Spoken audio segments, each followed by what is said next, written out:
आज तो ऐसा लगा कि चमत्कार हो जाएगा, लेकिन फिर कहानी धीरे धीरे बढ़ती है। कभी पलड़ा इधर भारी, कभी पलड़ा उधर भारी होता है। टीम इंडिया जो 91 रनों पर 6 विकेट निकाल चुकी थी ऑस्ट्रेलियाई टीम की, जो कंगारू अपने घुटनों पर आ गए थे। वो जो गेंदबाजी हुई बुमराह और सिराज दोनों की, जितनी शानदार गेंदबाजी की उन्होंने पहले नई बॉल से, शायद उतना ही घटिया परफॉर्मेंस दिया हमारे और गेंदबाजों ने लास्ट में जाकर। आप अंदाजा लगाइएगा कि जिस तरीके से विकेट गिरता है ना ऑस्ट्रेलिया का, वो वाकई में बहुत कमाल था। अगर लबसेन का वो 40 रनों पर कैसा छूटा होता, या फिर आप ये कह लें कि लास्ट के ओवर में अगर बुमराह वो दो नो बॉल न फेंके होते तो वाकई गुरु कहानी कुछ और होती। लेकिन अब कहानी टीम इंडिया ने खुद के लिए टफ कर ली और वो मौका अब आ गया है जब विराट कोहली उठा उठा के तमाचा मार सकते हैं ऑस्ट्रेलिया के उन तमाम क्रिकेट फैंस को, ऑस्ट्रेलिया के कुछ मीडिया को। ये समय है, हम पूरी विस्तार से बात करेंगे, क्योंकि आप देखेंगे जिस तरीके से मैच घटा, एक बार लगा कि यार टीम इंडिया 240-250 रन का टारगेट पाएगी और ये टेस्ट मैच जीत कर एक बार फिर से इतिहास रचेगी ब्रिस्बेन में। लेकिन शायद ऊपर वाले को यह मंजूर नहीं था, क्योंकि आप देखेंगे तो अभी लीड है ना ऑस्ट्रेलिया के पास, वो लीड गिरू थोड़ी बहुत नहीं है, वो लीड हो गई है 333 रनों की।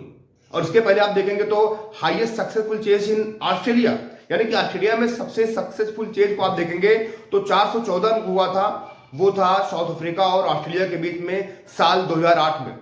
369 रन का चेज हुआ था ऑस्ट्रेलिया और पाकिस्तान में 1999 में।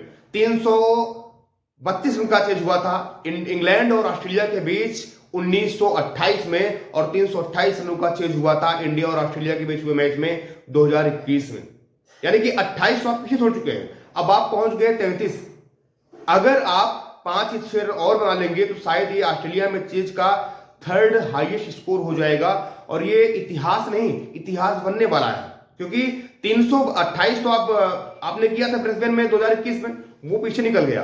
332 इंग्लैंड ऑस्ट्रेलिया के बीच हुआ था 1928 में, वो भी पीछे निकल गया। अब आप पहुंच गए 333 करीब। लेकिन अब टीम इंडिया को यहां करना क्या होगा? अब टीम इंडिया को यहां पर संयम दिखाना होगा, टीम इंडिया को सब्र दिखाना होगा, और ये बताना होगा कि गुरु अभी हमारे अंदर दम बचा है, अभी हम मैच खेल सकते हैं। विराट कोहली के पास एक अच्छा मौका है। जब उन्होंने सैम कॉटजे को जिस तरीके से धक्का मारा था, उसके बाद तमाम जो क्रिकेट फैंस थे वो लगातार बू कह रहे थे, यानी कि विराट कोहली को लगातार वो लोग चिढ़ा रहे थे, आप ये कह सकते हैं। वहां की ऑस्ट्रेलियाई मीडिया कुछ विराट कोहली के पीछे पड़ जाती है और तमाम चीज उनके बारे में गलत सलाह लिखी जाती है, उनके पिताजी के बारे में गलत सलाह लिखी जाती है, उनको गालियां दी जाती हैं।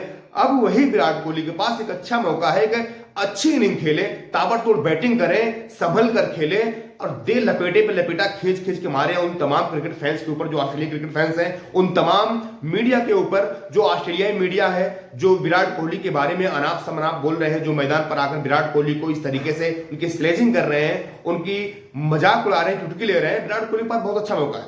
अब लेकिन यहां पर केवल विराट कोहली नहीं, यहां पर संयम दिखाना होगा कप्तान रोहित शर्मा को। रोहित शर्मा इस पूरे सीरीज में उनका बल्ला खामोश रहा है। इस पूरे सीरीज में आप देखेंगे तो एक जायसवाल हो गए और यहां पर केएल राहुल हो गए, उसके बाद नीतीश रेड्डी सबसे ज्यादा रन बनाए हैं टीम इंडिया के लिए अभी तक इस पूरी सीरीज में 4 मैचों में 278 रन। उसके बाद जायसवाल आते हैं, फिर केएल राहुल, फिर विराट कोहली आते हैं।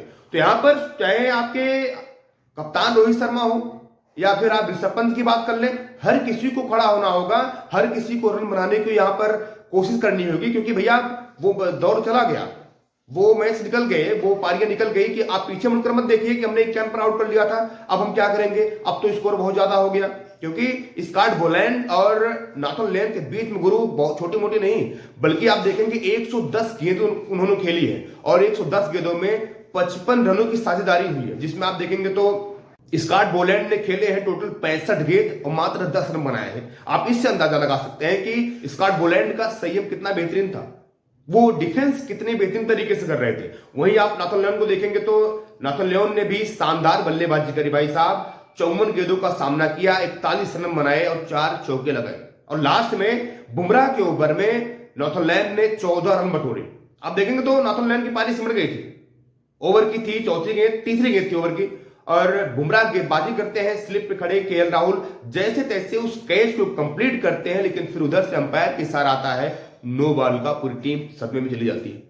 जिस लास्ट विकेट के लिए टीम इंडिया को लगभग 2 घंटे का समय लग गया, लगभग 20 ओवर गेंदबाजी कर दी गई, वो लास्ट विकेट लास्ट ओवर में, दिन के लास्ट ओवर में जब गिरता है, जब निकलता है तो वहां पर सबको उम्मीद थी यार कोई बात नहीं है, ये एक विकेट हमारा हो गया, मैच खत्म हो गया, यानी कि पारी खत्म हो गई, आज बल्लेबाजी करनी नहीं है, बल्लेबाजी हम लोग कल करेंगे। इतने में अंपायर की उंगलियां जो है वो सीधे बाएं तरफ उठती हैं, यानी भैया लो वाली है। फिर से जब बुमराह गेंदबाजी करने आते हैं तो उनके गेंद पर चौके पड़ते हैं, उनकी गेंद पर धक्की ली जाती है और देखते देखते बुमराह के लास्ट ओवर में बन गए थे टोटल कितने रन, यहां पर आप देखेंगे तो 14 रन।